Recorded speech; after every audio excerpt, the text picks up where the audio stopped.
মই তৰুণ গগৈৰ দৰে হ'ম কথাত ফাঁকি কামত বাকী নেজানিলেও মই জানো বুলি কম মই তৰুণ গগৈৰ দৰে হ'ম মই হ'ম নৰেন্দ্ৰ মোদী অসমৰ ৰাইজক পিন্ধাম টুপি নিৰ্বাচনৰ আগে পিছে ৰূপ সলাম সুযোগ বুজি মই হ'ম নৰেন্দ্ৰ মোদী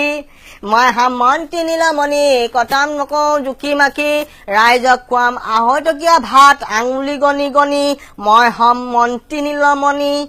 মই হ'ম চন্দন চৰকাৰ ধন থাকিলে সন্মানৰ কি দৰকাৰ গোলাবী নিশা ফোন দাঙি কম হুঁচিয়াৰ হুঁচিয়াৰ মই হ'ম চন্দন চৰকাৰ মই হ'ম হুছেইন ৰকিবুল গড়ৰ কথা শুনিলে বলকি মাবুল কাবুল গ্ৰাম উন্নয়ন মোৰ লক্ষ্য অন্য মোৰ প্ৰাপ্ত পঞ্চায়তৰ নাম শুনিলে মন হয় ব্যাকুল মই হ'ম হুছেইন ৰকিবুল মই হ'ম হিমন্ত বিশ্ব এটাৰ পিছত এটাকৈ কেলেংকাৰীয়ে কপাম বিশ্ব যাকে তাকে কৰিম চেলেঞ্জ চবকে কৰি যাম মেনেজ কথাৰ প্ৰতি পলিটিক্স কৰি হৈ পৰিলো একেবাৰে নিশ্চ